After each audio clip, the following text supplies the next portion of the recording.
Assalamu alaikum rahmatullohi va barakatuh. Hurmatli mening iymon keltirgan do'stlarim. Payg'ambar Muhammad sallallohu alayhi va sallamning yo'lini ustanib yurgan do'stlarim. Hadis oyat bilan Payg'ambarimiz Muhammad sallallohu alayhi va sallamning hadisin, oyatin xalqqa yetkizib jirmin degan do'stlarim. O'sbiru undogimda o'sha mening do'stlarima ündöp oturman. Osu ündöpdü jetkizip aldımda bir misal keltirip ketsem dep oturman. Bir jerde bir terekter gürs dep kulavatır deydi. O başka jakta turup qarap turgan terek janındağı terekten suraptı. "Ey, anayakta bizning dostlarımız terekter kulavatır." Degen bele kirip ketdi oyaga dese, balta degen bele kirip ketdi depti. Balta degen bele kirip ketdi. Oy, o baltanın bir özü işteni istey almaydı koy. Biröv jardamçı boldu meken. Baltanın oğan şaması kelmeydi, жалгыз özün şaması kelmeydi. Dese, sahaba bizden bolgan eken. Dep bir terek aytkan eken, terekке. Sahaba bizden eken. Dese, o onda şaruamız bitti degen eken. Kazır mınau halkımыздың tamırını şabılıp atkan baltaga,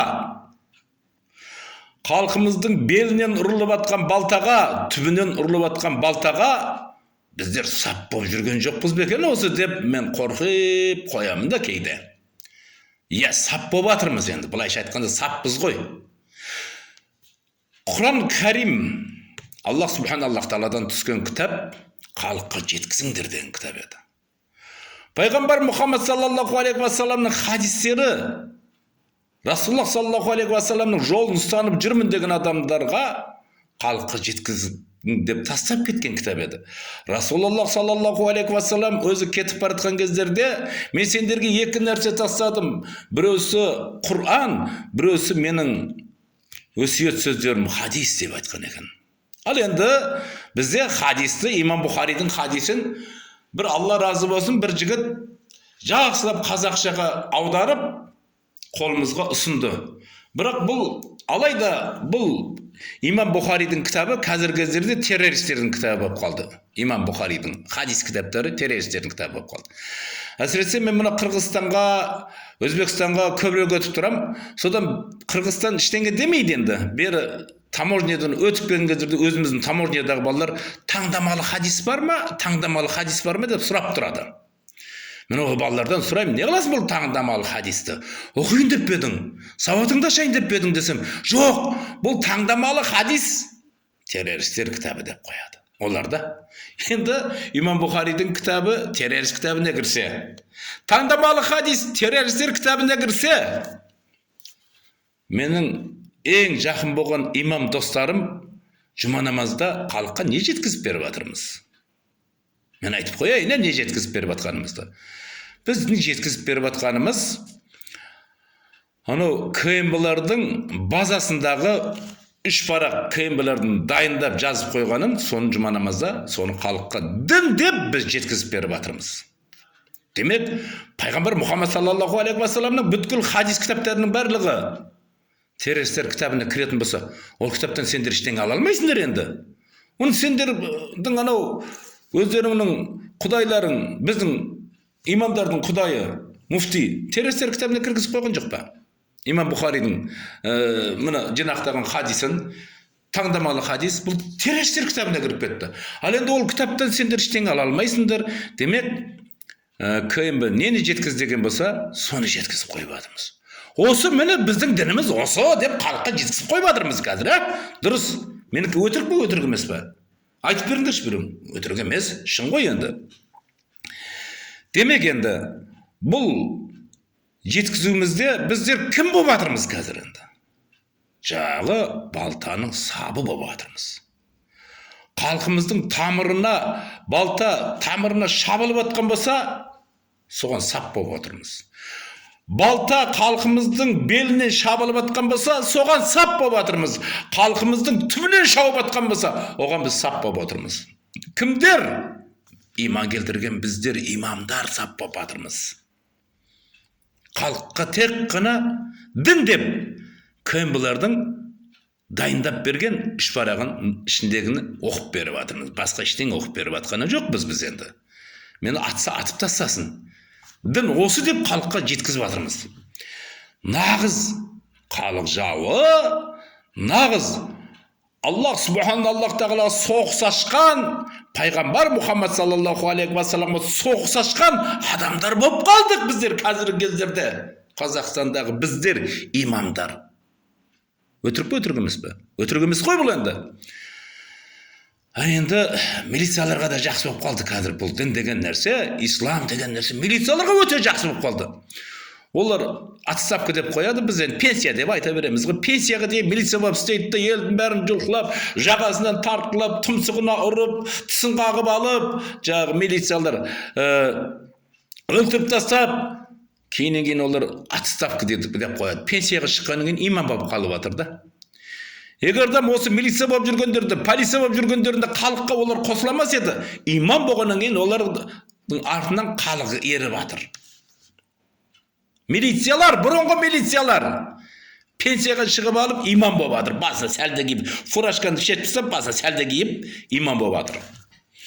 Былайша айтқанда, жағы қасқыр қойдың терісін жамылып алып, халықтың ортасында жүргендей болып жатыр. Қасқыр қойдың терісін жамылып, қойдың ортасында жүргендей, бұлар фуражканы шешіп тастап, имамның киімін киіп, қазір біз ортамызда жүріп жатыр. Бұлар не жеткізеді енді? Бұлар әрине енді өздерінің жағы бұрынғы істеп жүрген жеріндегі кісілер не айтқан болса, соны жеткізеді де, халыққа басқа ештеңе жеткізе алмайды.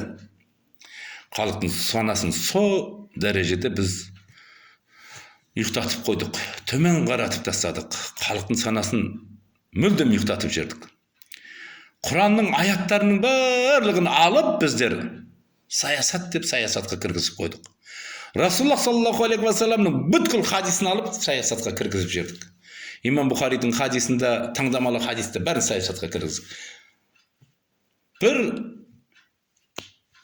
шынайылық біреудің аузынан шықса, «Ей, саясатқа араласпа, отыр тыныш» деп оны саясатқа кіргізіп қойдық.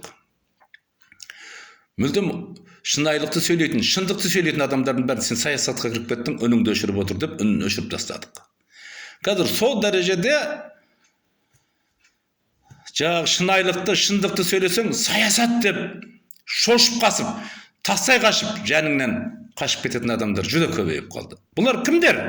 Бұлар 5-6 сүренің басын жаттап алып, имамға иқтида қылып жүрген адамдар.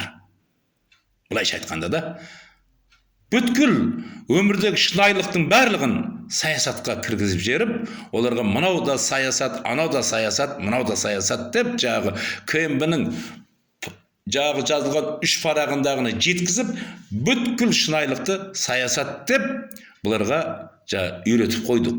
Соныкен бұлардың санасы, халықтың санасы уланып, халық ұйықтап қалды. Ұйықтаған қауым дейді, я жоқ болып оянады, я құл болып оянады деген білгіштердің сөздері бар. Ұйықтап қалды халық. Сол дәрежеде ұйықтап қалды.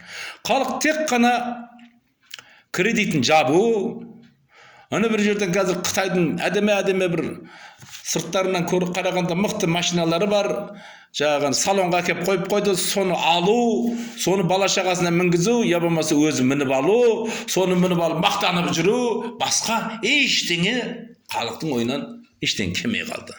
Халықтың санасы сол дәрежеде ұйықтап қалды. Қазір мемлекеттің бүткіл байлығы жоқ болып кетті десе де болады енді. Енді мемлекеттің байлығы жоқ болып кеткеннен кейін налог деп, айыппұл деп жағы қалтаға қолдарын ұрылар сұғып жатыр. Ұрылардың сұғып жатқандығын бұяқта біздер жасырып жатырмыз. Ей, ол саясат тиме оған. Заң шығарсын. Я, заңда нең бар? Заңдардың барлығын халықты тонау. Былтыр ғана бір қызға түлпанды жұлып алғандығы үшін 12 миллион ба, 13 миллион ба ақша айыппұл салған. Биыл тағы бір қызға түлпанды жұлып алғандығы үшін 12 миллион ба, 11 миллион ба тағы айыппұл салды. Bu tülpan деген не нәрсе ол? Tülpan деген шықса, көтеріліп шықса, 3 күн тұрады, 3 күннен кейін қурап кетеді. Демек, халық неге қолын созатын болса, соған тиіссеңдер, айыппұл деп, айыппұл төлетіп қойдық біздер. Әрине енді, қыз бала болғаннан кейін тюльпанға қызығады. Тюльпанды жұлып алып, камераға түсіп, Фейсбукқа, Инстаграмға қояды. Мынаяқтан жағы халық тонағыштар охо дейді да, жағы ілім талап қылып жүрген, студент болып жүрген қыздың 15 миллион, емесі 11 миллион ақшасын айыппұл деп жұлып алады. Міне, өстіп тоналып жатыр халықтар. Басқа жолдармен емес, өздері заң шығарып қойған. Халықты тонау заңын шығарып жатыр. Заңдардың барлығын арт жағын бүйтіп қарасаң, халықты тонау басқа ештеңе емес. Камераны іліп қойып жатыр. Камераның ішінде де не істеп жүрсің көшеде? Ішіндегі іш киіміңе де түсіріп қояды екен, мен өзім байқадым оны.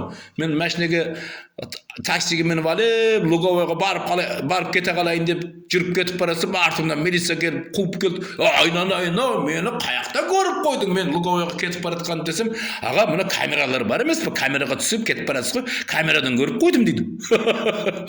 Камера дегенге сонда түсіндім ғой мен. Мінекей, құрметті иман келтірген достарым, Аллах Субханаллах Тааланың алдына барған кездерде не деп айтамыз? Халыққа дін жеткіздік деп айтамыз ба, жоқ КМБ-ның жағы жазып берген 3 парағын жеткіздік деп айтамыз ба? Мысалға, сендер не оқып беріп жатсыңдар? Имам Бұхаридің хадисі террористер кітабына кіріп кеткен болса, таңдамалы хадис ол террористердің кітабына кіріп кетіп жатқан болса, халыққа не жеткізіп жатсыңдар? Қай кітаптан оқып кіргізіп жатсыңдар? Халыққа не түсіндіріп жатсыңдар енді? Осы кітаптардың бәрі террористердің кітабында жүрген болса. Эльмир Кулиев деген Құранды орыс тіліне аударды. Оны КМБ-лер көтеріп жүреді. Мына кітапты оқығандар қамалып кетеді. 11 жыл статьяға қамалып кетеді деп соны көрсету. Құранды бүйтіп ұстап алып, мына кітапты оқығандар қамалып кетеді деп жүрген болса, Құранымыз террористің кітабы болса, хадис террористің кітабы болса, таңдамалы хадис террористің кітабы, имамдар айналайындар, ау достарым, біздер халыққа не жеткізіп жатырмыз? Іштен қамапты ғой жеткізетін. Ойланамын, не жеткізіп жатсыңдар? Тек қана өздеріңнің құдайларың, құдай қылған адамдарың, соларда не келіп жатыр? Халыққа соны жеткізіп жатсыңдар, басқа не жеткізесіңдер енді? Шындықты айтамын да, мен шындықты айтып жатырмын. Қай кітаптан жеткізіп жатсыңдар? Қай кітапты қолдарыңа ұстап оқып жатсыңдар? Имам Бұхаридің хадисінен жеткізіп жатсыңдар ма, жоқ таңдамалы хадисінен жеткізіп жатсыңдар ма? Аяттан жеткізіп жатсыңдар ма? Міне Халифа Алтай атамыз Құранды бізге қазақшаға аударып тастап кетті. Оны да жоқ қылып жүрді, сатылымнан алып тастады. Ол да террористердің кітабына шығып кетті. Қай кітаптан алып жеткізіп жатсыңдар? Айтыңдаршы осы жерде, маған айтыңдаршы. Пәлен кітапты ұстап алып, мына кітаптан жеткіздік халыққа деп айтшы, қай кітаптан жеткізіп жатсыңдар? 3 парақтан жеткізіп жатсыңдар, 3 парақ. Базадан алып, соны жеткізіп жатсыңдар. Мені құрметті достарым, біздер халық жауы болдық, біздер жағы балтаға сап болып қалдық. Халықты қырып, шауып, өлтіріп тастайтын балтаға сап болып қалдық. Сонымен сөзімді аяқтағалы отырмын. Айып етпеңдер енді. Шындық қой бұл енді.